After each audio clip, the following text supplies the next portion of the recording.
Hello, welcome back. And for those who haven't been here before, you're very welcome to be here.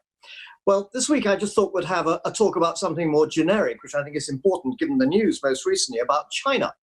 Because by the time you get through all the news and newspapers and things like that, life can get rather complicated. One of the issues about China I think is worth highlighting is to give it some context as to what's happened.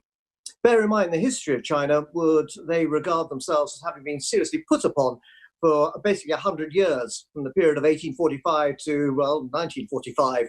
The 100 years of embarrassment and, as far as they're concerned, humiliation. Why? Well, because you had every single Western power from, that is, of course, most of Europe, including the Austro-Hungarian Empire, rather strangely, but Germany, Britain, France, and, of course, the United States, all nibbling away at China in terms of having concessions, which is a nice way of saying colonies. And of course, Britain particularly has one which gets the news at the moment, which of course is Hong Kong, which is no longer a colony. However, the Chinese, though, are now asserting their power. Economically, number 2 in the world, nowhere near the value of the United States, but of course, as we all know, increasingly important.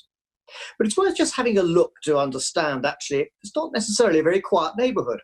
Obviously, you've got the dispute between China and the Republic of China. A bit confusing. One, of course, is Taiwan, which is the old Kuomintang island where they went to and after the Civil War.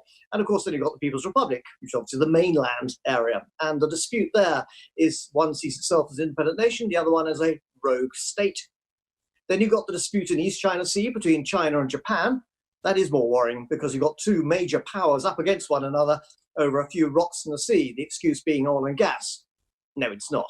It's actually much more dangerous than that because it's dealing with something in the Orient which is much more vital, and that is face, pride. Who's going to back down first? And the Japanese don't help, of course, by their premier quite regularly going to the war shrine in Japan, which also has some of the war criminals there.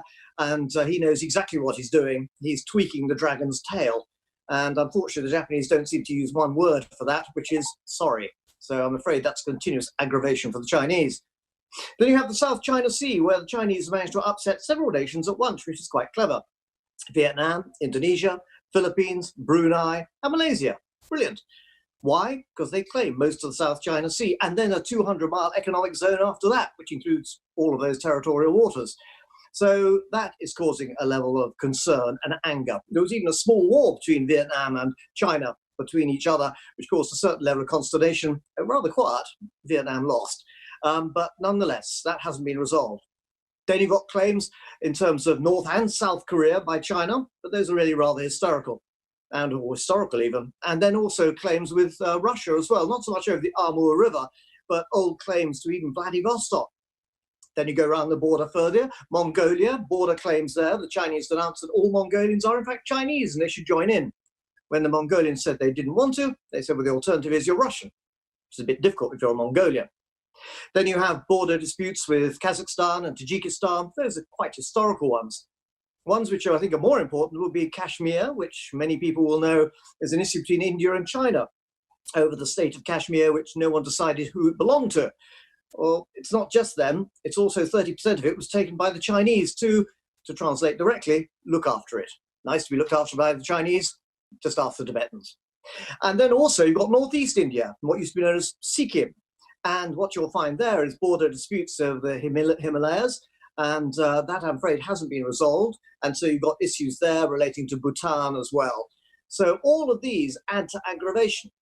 Now, in Kashmir and also in Sikkim, we've even had fights recently and some firing of shells going to and fro. Doesn't mean there's going to be imminent war, but it adds to the aggravation. Then there's further old-fashioned dispute with Myanmar, Burma as it used to be as well. So you can go right the way around the borders of China. It's not exactly a quiet neighborhood. There's a lot going on. Then you've got the internal issues with regard to the Uyghurs in the West, and as I mentioned, also the Tibetans. Also, bear in mind, you have a high number of domestic social riots as well. But remember, this is a one-party state. So with all the other news of China in terms of trade and trade tariffs, don't forget the international situation. It is a concern and a worry and should be made part of your decision-making when it comes to investing in China or the effect of China. Good luck, stay healthy, goodbye.